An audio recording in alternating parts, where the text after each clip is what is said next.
오늘 아침의 말씀 제목은 주님밖에 나의 복이 없나이다 라는 제목입니다.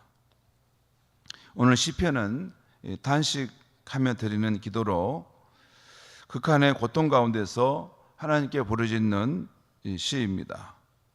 이 시는 욥기에 나오는 욥의 고통에 견줄 만큼 극심한 고통을 겪고 있는 성도의 기도입니다. 먼저 1절에서 2절까지 말씀을 우리 한번 보겠습니다. 제가 읽겠습니다. 여호와 내 구원의 하나님이여, 내가 주야로 주 앞에서 부르짖었사오니 나의 기도가 주 앞에 이르게 하시며 나의 부르짖음에 주의 귀를 기울여 주소서. 여기 보면 여호와 내 구원의 하나님이여 라고 부르고 있습니다. 자신을 구원해 줄 하나님께 간구하는 시인의 모습이죠. 그 다음 3절에서 5절까지는 시인이 지금 재난을 당해 죽은 자와 같이 되었음을 말씀하고 있습니다. 3절에서 5절까지 제가 읽겠습니다. 무릇 나의 영혼에는 재난이 가득하며 나의 생명은 수월에 가까웠사오니 나는 무덤에 내려가는 자 같이 인정되고 힘없는 용사와 같으며 죽은 자 중에 던져진 바 되었으며 죽음을 당하여 무덤에 누운 자 같으니이다. 주께서 그들을 다시 기억하지 아니하시니 그들은 주의 손에서 끊어진 자녀이다.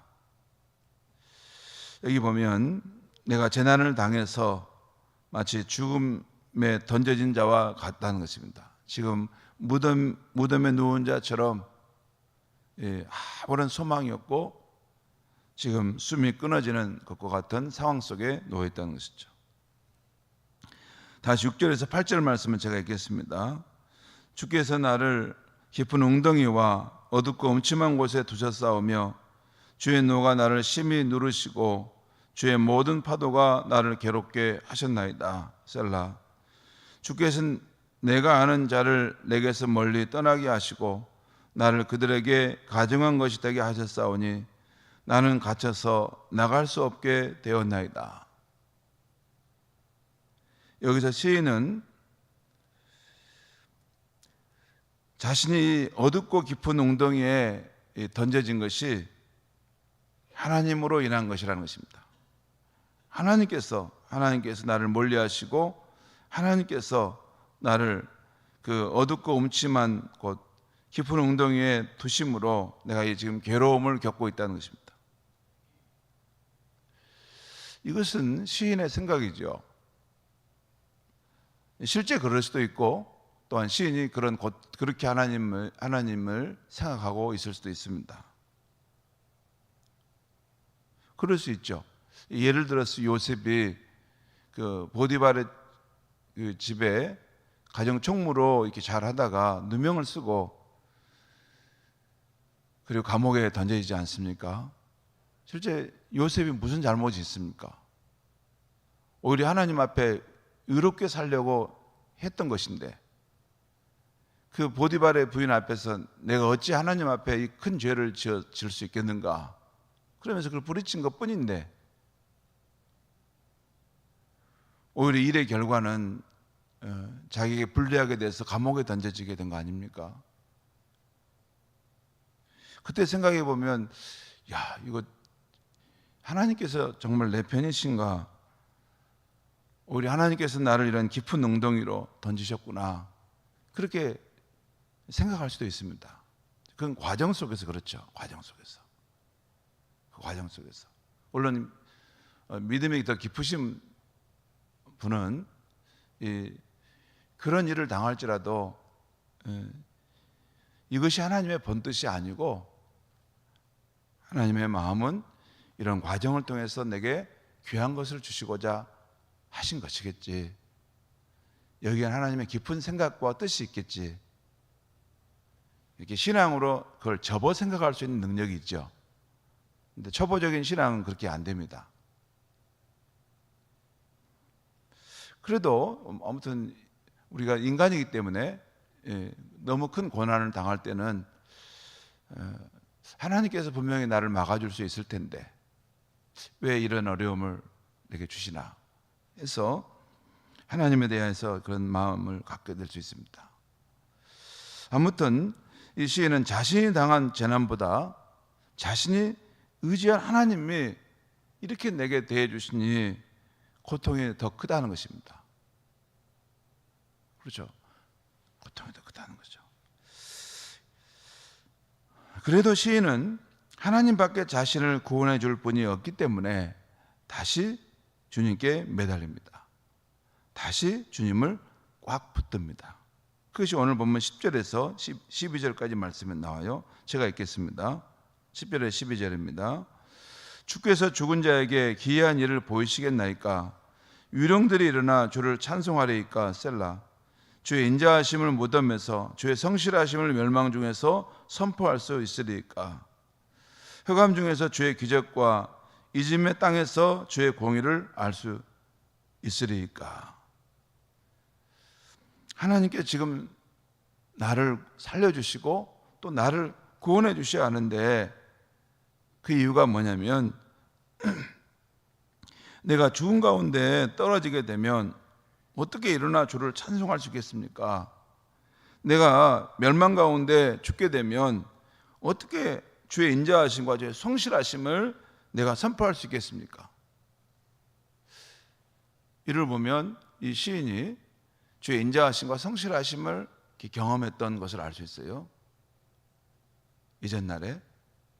그래서 내가 죽어버리면 어떻게 주님이 내게 베푸셨던 그런 은혜와 그 사랑을 내가 전할 수 있겠습니까? 살아있어야만이 내 입술을 열어 주의 구원을 전하는 자로 살 수 있지 않겠습니까? 그 말입니다. 12절에 흑암 중에 또 이짐의 땅에, 이번 그 죽어서 무덤에 묻혔던 것을 말하죠. 그런 사람이 어떻게 주의 기적과 주의 공의를 알 수 있으리까? 지금 이 시인은 자신을 구원해 주어야 할 이유를 다시 이렇게 열거하면서 하나님 내 기도 들어주셔야 됩니다 라고 간구하는 것이에요. 여러분, 이렇게 우리가 하나님께 기도할 때 그냥 무조건 그 기도만 이렇게 막 이루어 달라고 떼쓰는 것보다 이 시인처럼 기도하는 것이 참 지혜롭습니다. 하나님께서 이 기도를 들어주셔야만이 하나님 이러이러한 하나님의 아름다운 덕이 드러나고 하나님의 이름이 영광을 받으십니다. 그런 마음으로 기도 제목을 따라 산다면 더 힘 있는 기도가 될 수 있겠죠. 지금 그 말 아닙니까? 이거 나를 살려주셔야만이 주님의 선하심과 인자하심, 주님의 구원을 내가 확신 가운데 선포하지 않겠습니까? 주님 꼭 나를 만나주시고 내가 주의 구원을 체험할 수 있도록 도와주세요 라고 간구하는 것입니다.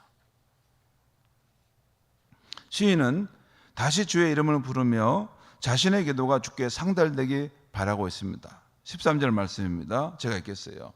여호와여, 오직 내가 주께 부르짖었사오니 아침에 나의 기도가 주의 앞에 이르리이다. 오늘 시에 보면 계속 내가 매일 아침마다 주를 찾고 주를 향해 기도합니다 하는 말씀이 나오죠. 여러분, 그렇다고 지금 이 하나님의 어떤 응답이 지금 이 시인에게 왔다 이런 부분은 오늘 시에 전혀 나타나지 않습니다. 이 시인이 칠흑 같은 그 절망 가운데서 하나님을 향해서 계속 탄식하며 하나님의 그런 얼굴을 나타내달라고 기도하고 있는 것이죠. 성도 여러분, 저는 오늘 아침 시편 88편을 볼 때 마태복음 15장에 나오는 이 가나안 여인의 기도가 떠오릅니다. 자기 딸이 흉악한 귀신에 들려 예수님께 나와 기도를 하는데 예수님의 반응은 무응답입니다. 먼저 주님을 따라오며 소리 지르면서 나와 내 딸을 불쌍히 여기소서 하는데도 아무 반응이 없습니다. 예수님께 간신히 나와 절하며 주여 나를 도와주셔서 해도 주님의 반응은 무응답이고 오히려 주님의 대답은 자녀의 떡을 취하여 개들에게 던짐이 마땅치 않다라는 무정한 말씀만 하실 뿐입니다. 자존심까지 상하게 하는 상황입니다. 보통 이 정도면 더 이상 주님을 따르지 않고 떠나지요. 떠납니다. 그 단계를 넘어서는 그런 믿음은 쉽지 않습니다. 그런데 이 믿음의 여인은 이렇게 말했어요. 이럴 상황에 주여 올소이다마는 개들도 제 주인의 상에서 떨어지는 부스러기를 먹나이다. 주님 앞에 나는 개와 같은 비천한 존재일지라도 그래도 부스러기 같은 은혜라도 주님 나는 필요합니다. 나를 불쌍히 여겨주세요. 그렇게 간구한 거죠. 그제서야 예수님은 여자여 내가 큰 믿음을 가졌구나. 너가 큰 믿음을 가졌다. 내 소원대로 되라 하시면서 그의 기도를 들어주시지 않습니까? 성도 여러분, 주님께서 내게 바라는 가장 귀한 믿음의 고백이 무엇일까요? 우리의 입술에서 주님, 내게는 주님밖에 없습니다 하는 믿음의 고백 아닐까요? 이것저것 다른 것도 있는데 주님이 더 도와주시면 좋습니다. 그런 고백을 주님이 믿음의 고백이라 할까요? 아닙니다. 주님, 나를 도와주실 분, 내가 의지할 분은 오직 주님밖에 없습니다. 주님은 나의 구세주, 나의 하나님이십니다. 그것이 하나님의 이름에 합당한 영광을 돌리는, 경배를 하는 그런 찬양이고 기도이지 않습니까? 어젯밤에 전에 제가 섬겼던 교회 한 집사님으로부터 전화가 왔습니다. 자신이 상담할 상황이 너무 어려운데 누구에게도 할 수 없어서 전화를 한다고 왔어요. 지난주에 전화가 왔던 그런 경우입니다. 지난주인가 한 2주 됐습니다. 한 2주 됐는데 한 2주 된 것 같아요. 그런데 그 전화인즉슨 그 어머니가 중환자실에 있는데 이제 그 인공호흡을 하는 상황인데 이것을 기도에다가 이것을 인공호흡기를 이렇게 삽입했는데 그게 어느 단계에 지나면 너무 오래 하면 여기가 염증이 생겨서 오히려 죽게 됩니다. 그래서 결국에는 스스로 자가호흡이 안 되면 여기 목을 절개해서 여기다가 인공호흡기를 넣어야지 이제 살 수 있는 것이죠. 그러면 연명치료로 오랫동안 가는 거죠. 근데 이 문제와 관련해서 이제 그 집사님이 여자 집사님이신데 그 가정에서 중요한 결정권을 가지고 있어요. 그래서 이제 자신의 생각은 이걸 이렇게 하고 싶은데 형제들은 또 이렇게 한다. 그래서 어떻게 하면 좋겠습니까? 참 난감한 그런 물음이었습니다. 그런데 저도 진중하게 생각하고 말씀해 드렸는데 결과는 이렇게 말씀해 드렸어요. 우리 집사님이 해오던 길과 반대로 한번 가보시면 좋겠습니다. 집사님은 항상 어떤 길을 따라 항상 이성적으로 이렇게 바르게만 이게 그 기준을 따라 걸어오셨는데 그렇게 하지 마시고 이제 집사님을 거슬러서 형제들이 원하는 길을 한번 따라가 보십시오. 너무 힘든 것이지만 목사님 말씀하시니까 한번 그럼 제가 따라가겠습니다. 그렇게 하고 이제 한 2주 후에 돼서 다시 전화가 온 거예요. 그런데 그 일이 잘 됐고 온 가족이 화평하게 되고 좋은 결과가 되었다라는 말씀을 하면서 이제 그러면서 이제 어머니의 남은 생애에 대한 이야기를 하고 이제 이렇게 했는데 근데 그 마지막 부분에서 그 집사님이 그런 말씀을 하는 거예요. 자신의 그 절박한 상황을 고백하면서 목사님 그래도 결국 주님밖에 없으신 것 같아요. 이 일로 인해서 내가 믿음이 약해졌는데 주님을 멀리했는데 결국 내가 의지할 분은 주님밖에 없다는 것을 깨달았습니다. 그래서 제가 그렇죠. 우리가 누구를 의지하고 누구에게 도움을 구할 수 있겠습니까? 우리의 창조자요 구원자이신 주님의 품 안에서 사는 것이 우리가 살아갈 참 생명의 길입니다 라고 말씀을 드렸어요. 여러분, 좋을 때는 뭐 이런 말씀이 별로 와닿지 않죠. 근데 우리 인생이 정말 절망적인 상황에 놓일 때가 있습니다. 그리고 주님께서도 나를 정말 그런 깊은 웅덩이에 이렇게 놔두시고 방치하시는가 하는 생각이 들 때가 있습니다. 그때 떠나시면 안 됩니다. 떠나시면 안 됩니다. 믿음이라는 것은 주님께 달라붙는 것만이 믿음이 아닙니다. 절망적인 상황할 때, 너무나도 고통스러울 때, 내 힘으로는 도저히 감당할 수 없을 때 떠나지 않고 돌처럼 그곳에 버티고 서는 것도 믿음입니다. 믿음이에요. 주밖에 나는 의지할 분이 없으니 주님, 나는 다른 데 갈 곳이 없습니다.